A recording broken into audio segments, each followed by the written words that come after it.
Hello everyone, how's it going? My name is Dewi and this is my brother. Hi! And today we're here to talk about Daredevil Born Again, third episode, Hollow of His Hand. So this is your chance now to leave before we get into any spoilers.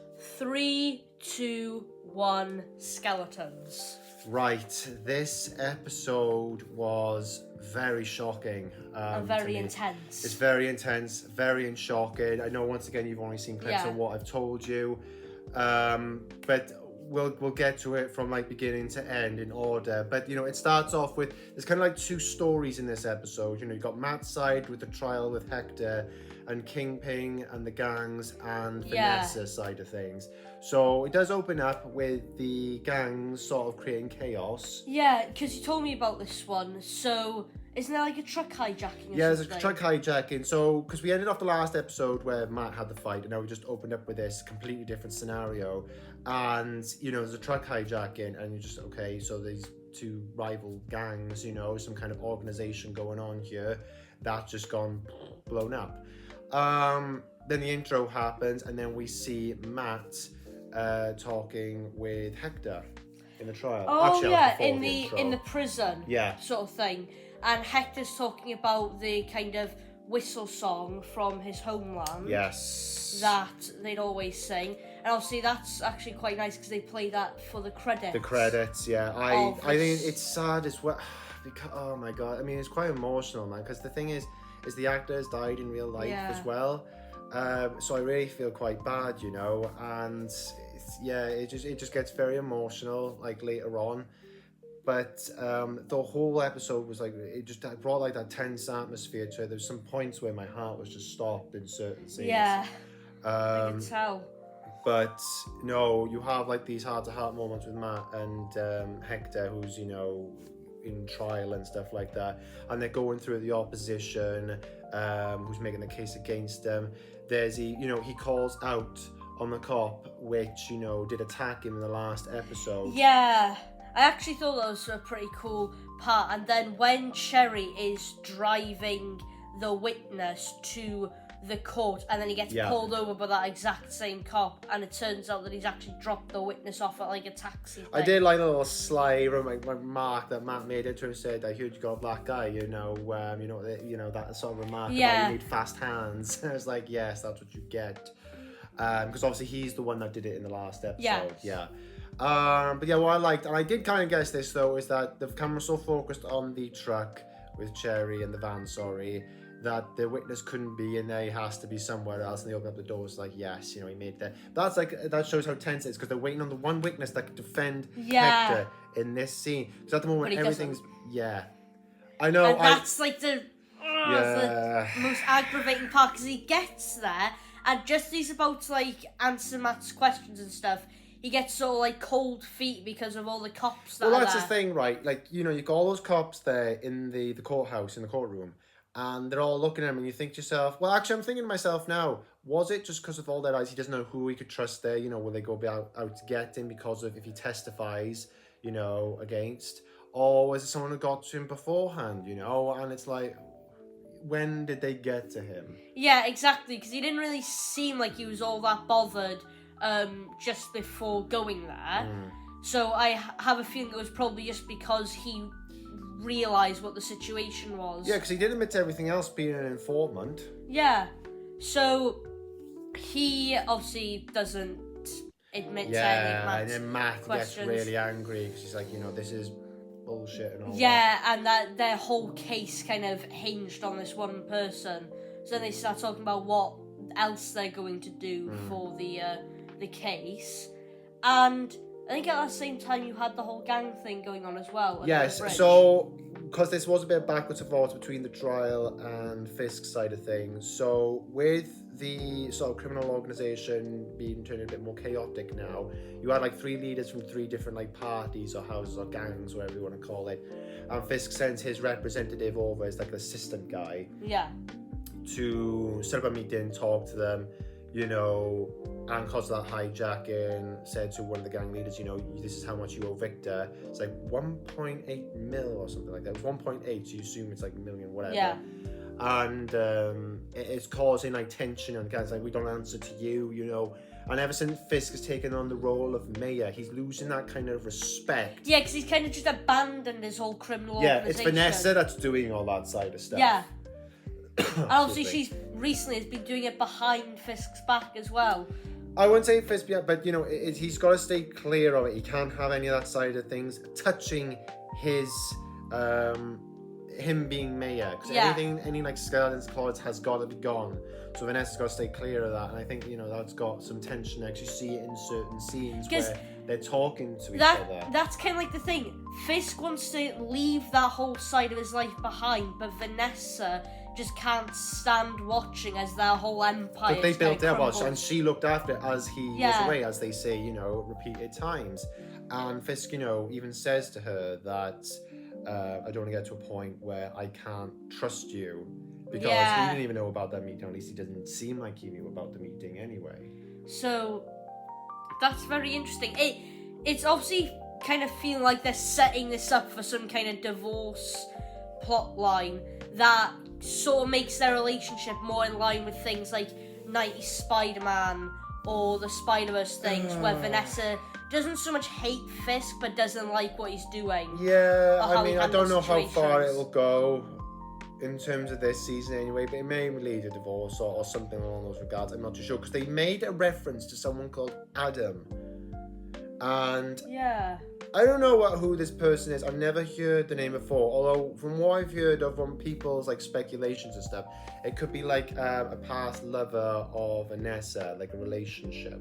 Which could make sense if Fisk was actually the one that was blipped during the blip, so then she would have got with this other person. Didn't even think about that. That's possible. Yeah, while Fisk was away, maybe then she had another relationship with another person. But the thing is, once again, we don't know officially, do we? If he was like, what happened? No, we don't. We don't know how he got out or anything that happened. This is what I mean. So still a lot of things to be sort of clarified here. But that was interesting, because that made me feel okay. This is going to be touched upon later on. Yeah, at least it should be.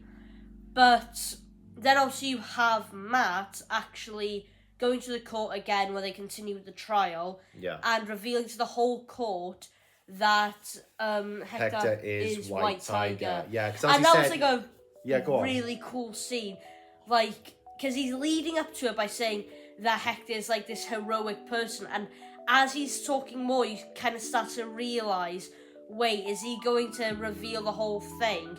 Just as in the prior episode, he lectured the jury about how to not bring in the whole White Tiger thing. Yeah, I gotta be honest. Yeah, that was because he says it as well. In fact, he said in the last episode, to the judge and all that, that shouldn't mention, his life as White Tiger and stuff. But in this episode, he's the one that says it, because he lost his one and only great defense for Hector, which was the witness who didn't testify, who went against him.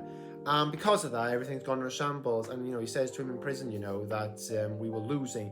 It was, a massive swing to get some marriage. And it was a quite good tactic because, he's bringing all the people up into the courtroom to sort of prove what a nice person and a good person that he is. And why him killing someone just wouldn't make sense. Makes sense. So why all of a sudden would he want to do it? And especially with all the powers he would have. Yeah. Why would that night, you would struggle with it? Wouldn't you have it with him all the time or anything like that, So that was a good move. Obviously, you had still tense things because even the judge and the opposition, were going against him. And I was like, well, go away, man, because it's like, I mean, like, he's a really good lawyer. So it's like, you can't, you can't take him on. But no, you've had some tense bits in it. I think the tensest for me was probably the point where, it's the verdict. The conclusion. The verdict. One other thing as well. I mean, it's minor in there, but it was slotted in there. The mentions of all because you've got the people up on the courtroom, but also the officers. The officers that actually, in their reports, credited White Tiger as a hero, and he names Officer Reyes, as in like a Robbie Reyes mention, and also Officer Morales, as in Miles' father. Yeah. And that was interesting, because we know there's a Miles Morales in the MCU, because Prowler was in Homecoming. Yeah.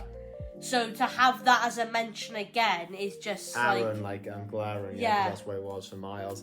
Yeah, so maybe we might see it at one point. I don't know, because it would be a cool like interaction. But at least we got a bit of a name drop there, a bit more of an interaction. Because I know in the first or second episode, you know, Fisk did call out like, you know, the Punisher, Spider-Man, all that kind of stuff. You know, I know we won't see Spider-Man in the show, but I just really want to know, like, see his reactions to all this stuff. Just see it like on the news or something, like, just turns on the TV and just sees like all these headlines that but are of happening. Course we can't, because Sony won't let Marvel do that. But you know, the verdict, that was the real like Heartstopper. Because this could go anyway, like literally, especially because after Matt made the great speech in his defense, I thought, you know, it was really good. And the opposition made, like, you know, talking about, you know, what happens to the human body after he gets hit by the train. And I know what he's trying to do. He's trying to gross out the situation with the train to sort of like sympathize more to the person who got killed.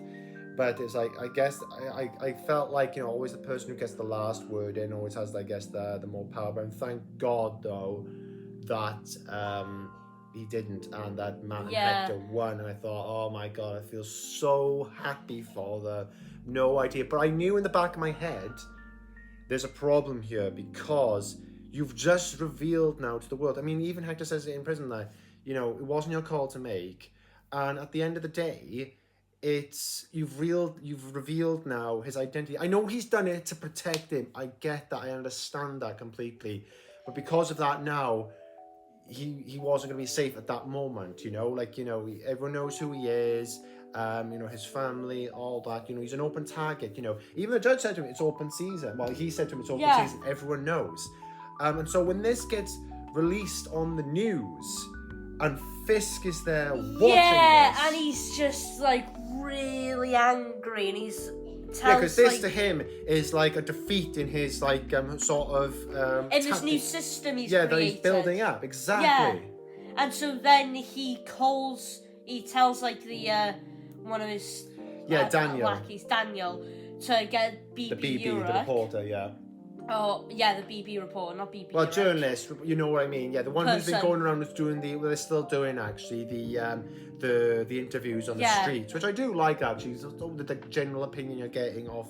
And you people. would have known that if he was still alive, Stan Lee would have made a cameo as one of them. Yeah, he probably would have. Yeah. But then Fisk has like the recorded talk with the BB woman, and at the same time you're cutting to White Tiger out and about on the streets.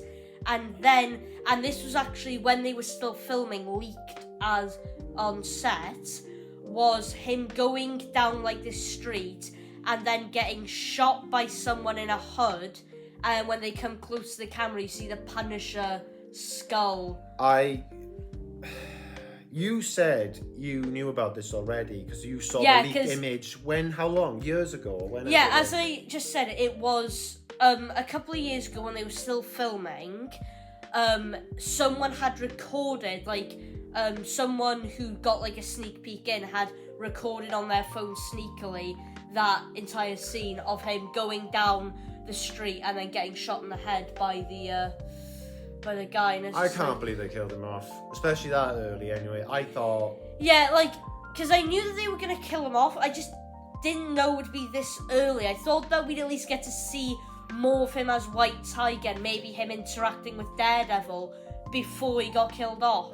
Yeah, I thought what happened in this episode would have spiraled a bit more out of control in later episodes, because it would be lots of different type of people, approaching him, they're people who are just generally good, saying thank you for what you do in the community, and then people who are thug members or people he's beat up in the past who now know who he is and now goes around and, he has to suffer the consequences for winning the case, and, things like Fisk making that public speech to BB, who's, when I say public, because obviously she's going to release it, to the rest of New York and stuff like that, about, his vigilantism throughout New York. So I thought to myself, okay, so this is set up then for later on in the future episodes. It seems like that's what they're setting up, kind of, because when in the comics Fisk becomes mayor, he establishes this kind of special ops team, whatever, of vigilante people, and they all go around dressed up exactly like Punisher, exactly how it was in the episode, going around killing people and framing Punisher for it. Yeah. Thing is, you see more cops. In fact, we didn't mention this before, but in the courtroom, they had like the tattoo on the neck. Yeah, one of them had like the big tattoo. So it's definitely a lot more cops that are part of this gang. Yeah. Now, I say gang, you know what I mean? Like this ops team, whatever, yeah. Obviously, I don't think it's Punisher, No, it's definitely not Punisher. Why would he kill White Tiger, someone who's trying to do good? Exactly, he only kills the people, that are actually bad. Exactly. So, that day, I mean, seeing that skull, some witness will be there or whatever, make a report about it. And then Fisk will probably use this as like a public spectacle of saying, is this the kind of person, you want In fact, Fisk probably was the one that sent that guy to go kill him, to set this all up and have some kind of thing of having, like, or Vanessa. Because we had a little talk, because the thing is, we had a little talk about this. This, whatever you want to call this, Punisher gang, let's say, they seem to be operating before Fisk became mayor. Because they seem to have already, got the tattoos and stuff in the first episode, didn't they? Yeah. Second episode. Second episode, well... So Fisk would have already been mayor then, because it was the second episode. At the end of the second episode, Daredevil saw the tattoo. Well, no, because... where they're beating him up in the thing. I know what you're talking about now. Yeah. Oh, yeah. So, I'm just wondering how this is going to go and who really has the power. Because I know Vanessa's handling the criminal side of things, the Empire, let's say, because she seems to be in control of all that and the meeting, what happened in this episode. Fisk, I know, is trying to stay away from it. Probably will go back into it later on. Yeah. But I feel like... Obviously, the show right now is trying to lead you to think that Fisk is the one that has this special ops team and is the one that had White Tiger killed. And that probably is the case, since that's what happens in the comics. But it could very well be Vanessa, considering all the stuff she's been up to this season, with running the criminal side of the whole thing. Yeah. I mean, it's probably Fisk, especially if you go with the idea that if there's eventually going to be a plot line that leads into a Spider-Man film where he creates someone like Scorpion. But then why would he make that, interview with BB about, talking about White Tiger and, how a criminal has been allowed to walk the streets? I would have thought for him it would have been more of an advantage to make more of a public spectacle out of him, of saying, we can't have this kind of person on the street doing bad things. If anything, Fisk would be the kind of person to sort of make him look like someone dressed up as White Tiger, make him look to do bad things or something. Yeah, but I feel like maybe if he did that, people would maybe start to suspect because he's a good person, whilst Punisher has known to kill people, so he's easier to sort of turn people against. I guess what it is in the back of my head is that I think it just looks too obvious that Fisk has just gone out and got someone to kill him on his behalf. Do you see what I'm saying there? Yeah. That's the only reason. That's the only thing in the back of my head. It just looks kind of obvious, and I just feel like, is it too obvious that it's not that? Yeah. Or maybe it's Vanessa, maybe it's just that close of a thing, and Vanessa's just, dealing with these side of things. I'm not too sure exactly, but... Though what Vanessa would have against vigilantes... probably disrupting her organisation. I mean, possibly, but I guess we'll see. He's helped people out, but we don't know what else he's done in the show. I don't know, I'm sure this will get explored in time, but I feel like now this is now the opening for someone else to take the mantle. Now, we have suspected that it's going to be his wife or his niece. Yeah, I'm assuming his niece, because White Tiger's quite a young woman in the comics. Yeah, so I imagine, that one of them will take up the mantle, and that'll be pretty cool to see. I really wanted to see more of him, He was a great actor, in the little time that we saw him, he was a phenomenal... I really liked him. I actually wanted to see him, do the fights, more interaction, see his background more, and we never got any of that. So it's really, honestly, I feel devastated. Yeah, I'm devastated, honestly. I really wish we saw more. And it's such a shame that's happened. It really is. Yeah. No, it's that ending, I just couldn't believe it. But I guess what this will lead to now is obviously Fisk will make it so that everyone thinks Punisher did it, and that will be how Daredevil meets up with Punisher, because he'll try to investigate to see if he actually did do it. To find out, because he'll probably do it on behalf of his family, because he's probably got some kind of, especially with Cherry going over the house and stuff, to saw that interaction, to help out, see if he can get to the bottom of it. But, in a way, I think we've talked about this before, how White Tiger, he sort of sees himself a bit in him, the ex-vigilante and stuff. Now, maybe this is what will sort of spark that turn to Daredevil, so we'll have to see. But I thought this was a really great episode. It was really tense and emotional, I found it, but that's what made the episode so great. I just wish we saw more of Hector's White Tiger, and just the character, the man behind the mask and stuff. So but no, I enjoyed the episode. I thought it was really good. And I can't wait for more of you. From what I told you, the story, how you think it's I really liked it. Yeah. And what would you then rate this out of 10 then for the episode? It was tense, like an emotional state. Like I'd probably give it like a 9 out of 10. I'd probably, from what you've told me, I'd probably give it a 9. Yeah. So, yeah. But it's kind of hard. I just think because it's sad from what's happened, but I think that's what makes the episode so great, because it can trigger that sort of response from you for that. But no, I really enjoyed it, and so that's 3 down, 6 to go. 6 more episodes left. I know at some point we're gonna get like a 2-parter again, so I'm not too sure when that's gonna happen at the end of this month or whatever. But I can't wait. If there's anything that you feel like you want to ask us, or let us know what you thought of this episode, or the previous episodes before, what you think of the show itself, then please feel free to leave it down in the comments, and we'll get back to you as soon as we can. But that is going to be it from me, Dewi, and my brother. Bye! And we'll catch you all in the next video. Bye-bye. Ta-da!